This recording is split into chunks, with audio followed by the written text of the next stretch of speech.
Chapter 13 Dream of the Red Chamber, 12. Qin Keqing's identity is a mystery. She took on the identity of a little girl from an orphanage and was adopted by a low-ranking official as her daughter to become the old lady of Ningguo Mansion. This is an extremely rare and surprising event. Nan Hoa asked Lin Ruhai. Lin Ruhai also did not confirm her identity. Towards Nan Hoa's various baseless speculations just felt funny, but he said one sentence, made Nan Hoa deeply accept. No matter what your status is, it's too pretentious right now. Moreover, state affairs don't talk about emotions. Only the correct stance can stand firm and not fall. In fact, to put it bluntly, politics has no emotions. Especially in ancient times, the emperor's will was the standard. The current one is a diligent and wise monarch, so regardless of whether it is the Ningguo prefecture or the Rongguo prefecture, regardless of whether the two prefectures have royal princesses or imperial noble concubines, as long as one violates the law and touches the emperor's bottom line, there is no emotion to speak of. Now, Nan Hoa clearly felt that the emperor felt that the 4 archdukes and 8 dukes had big tails that were hard to wag. Over the years, they had received court salaries and indulged in debauchery, and had little achievement. He was dissatisfied with this and wanted to change. Therefore, Qin Keqing was really not very important. The cabinet almost did not participate in this funeral. Because of the family relationship, the Lin family could not avoid it, but it was only to pay their respects. Making a sacrificial tent like this was absolutely impossible. Sure enough, not long after, Yuan Chun was suddenly granted the title of concubine, consort Xiande, and was granted the position of Phoenix Zhao Palace. This was a strange title, but the palace made many people feel that the emperor valued her very much. Nan Hoa was embarrassed to enter the palace to meet the empress. Sometimes she really felt that this royal family was the most ruleless family in the world. The empress had said that she and she were compatible sisters, but now her niece had become the emperor's concubine. On the contrary, the empress, whether it was out of habit or because the emperor had given her instructions, had an attitude of not having anything to do with this, as if Jia Yuanchun and Nan Hoa had no relationship at all. The empress did not care. Nan Hoa would naturally still get along with her, and would not do anything for Yuanchun. People say, it's not that the east wind blows away the west wind, it's that the west wind overwhelms the east wind. It seems that the Rongguo mansion has been divided, but there are also unclear contradictions. Before Yuan Chun was appointed as a concubine, the second house had suffered consecutive blows, and almost had no reputation, living in the west courtyard. And Yuan Chun suddenly being appointed as a concubine, it was as if it had instantly injected endless vitality into the dead and gloomy second house, and even the Wang family that had almost no contact with each other had conveyed the news. Since marrying into the Jia family, Wang Shi has never been so excited, so straight-backed. Hearing this, even Jia, she was moved. Not only did he brag about having a royal concubine in his family, he also complained to Lu Shi when he returned home. After that, he was immediately taken care of by Lu Shi, and immediately became honest. For a long period of time, he did not dare to go out. Nan Hoa secretly laughed with Lin Ruhai. Sister-in-law is probably afraid that he will go out and cause trouble, making her lose face.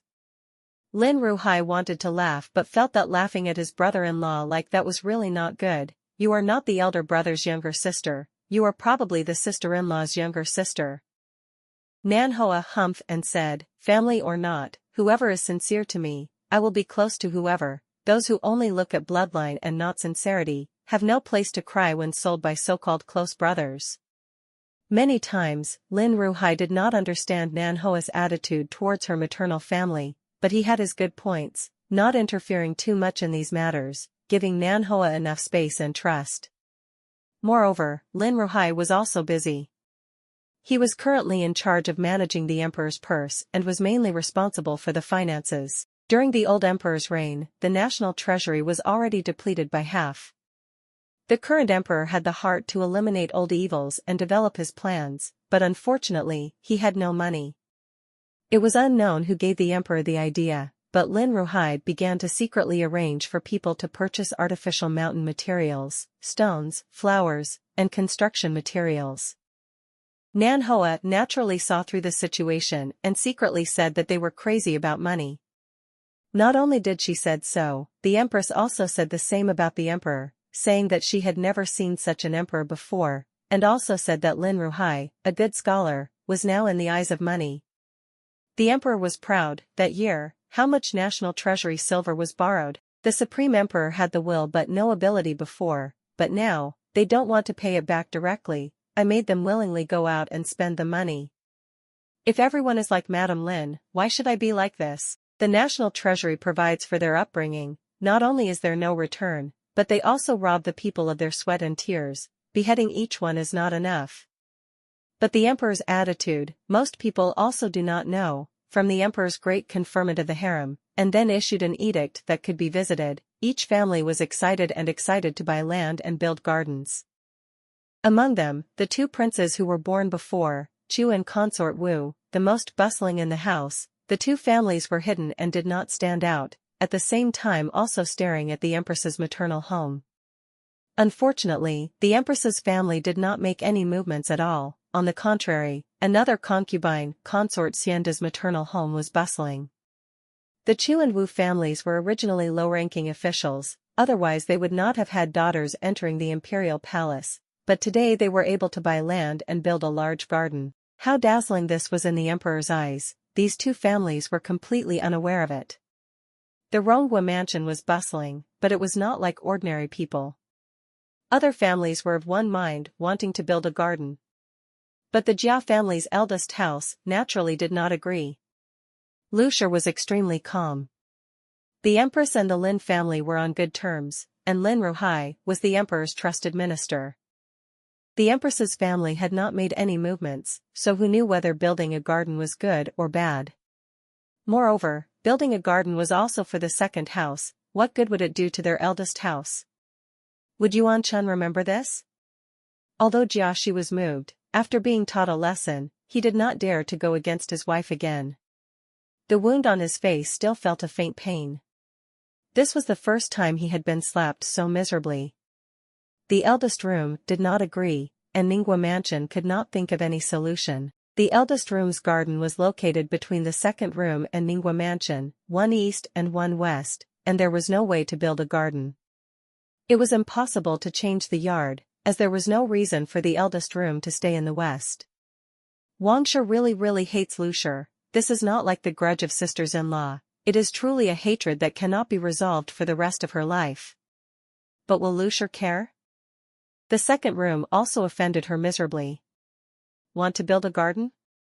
It is possible, as long as the old lady agrees to completely separate the family. Their eldest room will move out and establish a separate residence. In this mansion, you can do whatever you want. But this is clearly impossible. Not only does Jia's mother not agree, the second house also does not want to. Otherwise, what would happen if it was said? Yuan Chun would chase away her eldest uncle to visit? It would be very disadvantageous to her reputation. The situation was not going well. Even Yuan Chun already knew the news, hurriedly called Wang Shi to enter the palace, advised her to simplify everything, no need to build a garden. In fact, Yuan Chun was also a wise person. She could faintly feel the emperor's personality. The pavilions and towers built all around were not like the emperor's style. But Wang Shi didn't know what her daughter was thinking. She thought that it was an honor for her imperial consort to visit home. Moreover, if Yuan Chun missed this opportunity, she might not be able to leave the palace to visit home in the end. As a mother, she was also heartbroken. But everything was destroyed by the selfish eldest daughter-in-law. Wang Shi was so angry that her chest hurt. She didn't go out for a whole month. Lu Shi naturally knew that this was an illness for her to see, but would Lu Shi care? January 15th, Yuanxiao Festival. There was no grand official garden, nor was there a noble consort visiting, but outside was actually very lively. Several concubines had returned to their maternal homes with great pomp, enough for the people of the capital to talk enthusiastically for a long time. But Nan Hoa vaguely heard that one day, the emperor accompanied the empress, brought the crown prince in disguise, and returned to the empress's maternal home. Comparing with others is like adding fuel to the fire. Looking back at her own family, Wang Shi went from acting to actually thinking about it, getting angrier and angrier, slowly becoming mentally ill, for a long time never getting better. It was not until 2 years ago that Madame Xue of the Xue family entered the capital. Her younger sister came to see her, that she got a little better. Auntie Xue gave her a stack of silver notes. I know that Her Highness is not doing well in the palace. This is a little token of my appreciation. Wang Shi also could not help but wipe away her tears. We are all elders, how can someone be so cruel? Bao Chai came to visit Jia's mansion and sat beside Aunt Xue to advise her. The tension in Wang's heart slowly dissipated. Up to this point, Wang Shi was increasingly satisfied with Bao Chai, and compared to Li Huan, she felt that Bao Chai was the best daughter-in-law. The second house was short of money, and the Xue family was wealthy. Although she was a merchant woman, her status and position were not important. After all, Bao Yu already had an imperial concubine sister, so she could always help him. A wife like Bao Chai was generally the best. On the contrary, what was the use of being born into a noble family like Li Huan? It would also be a bad thing for her husband. Wang Shi's health was fine, but one day, Bao Yu and Lu Shi suddenly went crazy. Jia Mansion asked for all the doctors, but everyone was helpless. It had only been a short day, but both of them were breathing out more than breathing in. Nan Hoa hurriedly ran over, and at the same time sent people to the palace to invite the imperial physician and Madame Tang outside. The so-called adversity meets sincere people. Just entered the room, saw Jia Jing shaking his head, a look of giving up. Wang Shi, Jia mother beside cried until her heart was broken into pieces. On the other side of the room, Lu Shi was lying on the bed. Her children and grandchildren were all covered in tears, either taking care of Lu Shi or thinking of ways to find monks and Taoists. In short, they were trying every possible solution. What surprised Jia, she was the one who had been bullied and suppressed by Lu Shi for so many years. Now that Lu Shi had fallen, not only did he not rejoice at her misfortune, but instead sat on the edge of the bed, pulling her hand and crying until his face was covered in tears. Nan Hoa invited the imperial physician with exquisite medical skills, but after careful examination, his expression was still solemn, and everyone's hearts sank. At this time, the voice that appeared on Dai Yu's third birthday rang out in her ears. Homage to the Bodhisattva who liberates evil karma. There is someone whose mouth is not good, whose family is upside down. We can cure him. Nan Hoa's heart moved. She let Jia Hu invite the person in, then she went into the room next door. This time, the first monk and the crippled Taoist both came and went straight to Bao Yu's place. They didn't pretend to be gods or ghosts, and after talking about treatment methods, they immediately retreated. Nan Hoa had suspected that they were afraid of her since early in Yangzhou. Seeing the two of them looking like they had completed their mission and were about to leave, she immediately went out to stop them. But she didn't expect that this time, these two crazy monks and Taoists seemed to be even more afraid of her. From afar, they blocked their eyes and ran away in the blink of an eye. Nan Hoa's heart was filled with doubts, but everyone in Jia Mansion thought they had met a truly capable monk, and immediately felt that there was hope for saving Lu Shi and Bao Yu. Sure enough, following these two people's methods, Lu Shi and Bao Yu gradually got better. Because the monk said that Bao Yu was a spiritual jade, during the 33 days of treatment, they also hung Bao Yu's jade in the upper bedroom, so the second room immediately felt that Bao Yu saved Lu Shi. Although the eldest room was treated like a fly by the second room's attitude, because it was Bao Yu's jade that saved her life, they were finally grateful in their hearts, so they did not argue back. Who would have thought that the Lin family sent out people that day to find Madame Tang? Although she had died an unnatural death at home, a lot of evidence was found from her room. It turned out that the one who did this was actually concubine Zhao. When Jiaxi heard this news, without saying a word, she rushed into the second room and punched Jia Jing. Foolish, ambitious, vicious, she was hated by her husband and the first wife at the same time, with absolutely no way out. Poor her son and her daughter, life was already difficult, but from now on it would become even more difficult.